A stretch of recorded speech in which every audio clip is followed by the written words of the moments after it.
over the years, home sellers that I've met with have had two common objectives, and that's to sell for the highest amount of money in the shortest amount of time. So, how exactly do you do that? Hi, this is Andrew with the Andrew Smith team at eXp Realty. And it's an interesting question, and the agent can play a part in that through their marketing for sure. That definitely has a major impact in the outcome. Just putting a sign up in the yard and throwing it into the MLS is not going to be as effective as it may have been 20 years ago.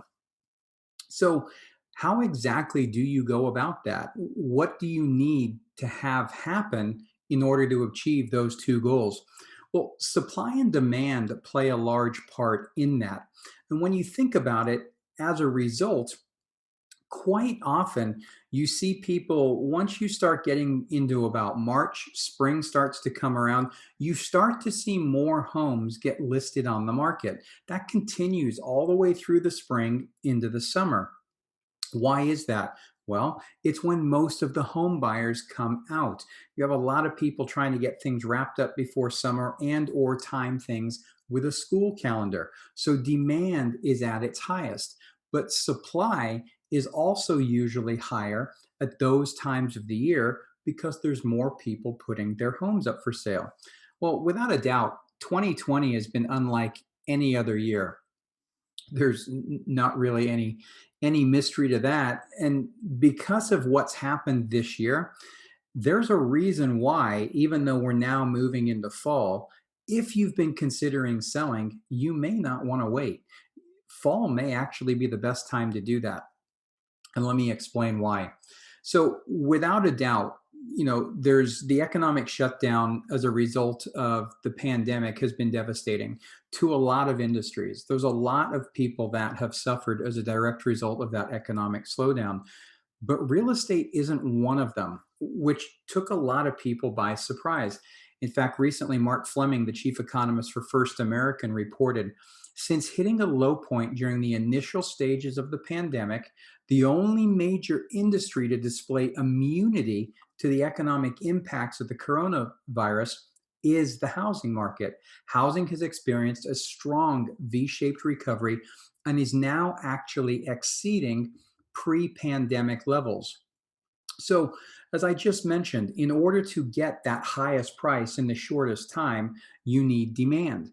Well, buyer demand is still incredibly strong as we're moving into fall.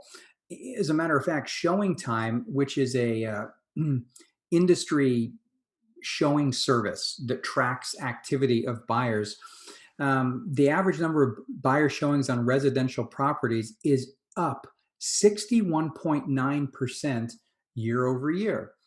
Showing Time went on to say that normally real estate activity begins to slow down in the late summer. But this year, we saw it peaking in in July,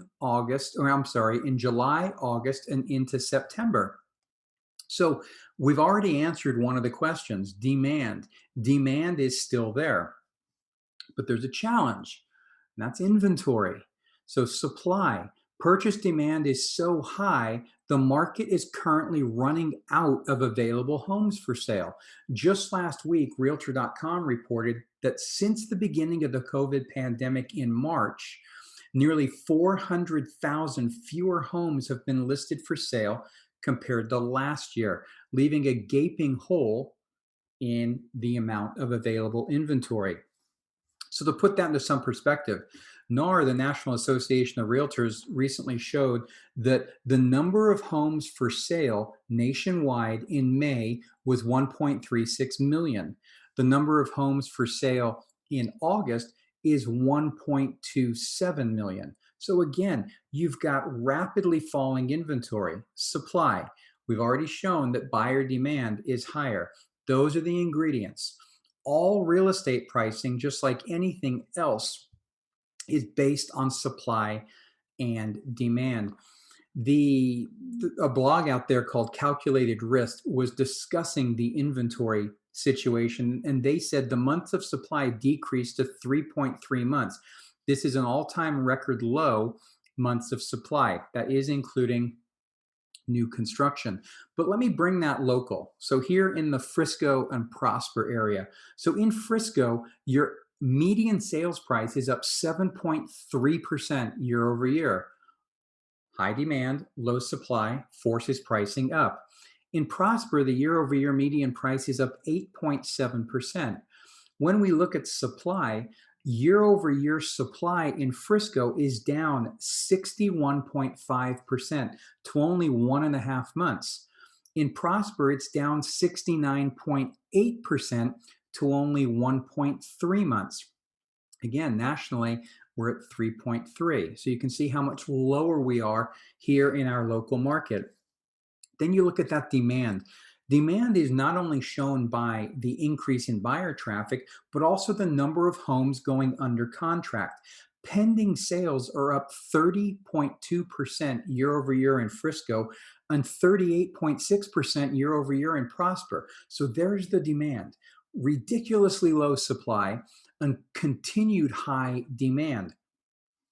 Now, the last part of the equation we were talking about was they want to sell as a seller highest possible price in the shortest amount of time. The average days on market in Frisco right now is 20 days, just about 3 weeks. Okay, and in Prosper, it's 29. So if you have been considering selling, what exactly does this mean? Well, right now, at this time of the year, you start to get a lot of people that saying, okay, well, we're getting late into the year, so we're going to wait till next spring. But the thing is, for a seller, you're always going to be able to negotiate the best deal when demand is high and supply is limited. And that's exactly the situation we find ourselves in today, not only across the nation, but especially here in Frisco and Prosper as well. I mean, with a bit of little luck and hope that the pandemic is going to be behind us next year. I know, not getting political, but there's obviously those battles going back and forth, and a vaccine should be out.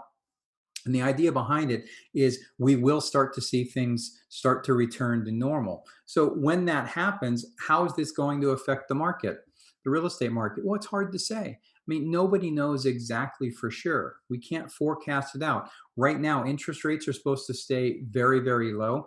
There's no indication whatsoever that demand is going to wane unless those interest rates go up or something else unexpected happens in the economy. But supply is more than likely going to go up. It can't really go much lower.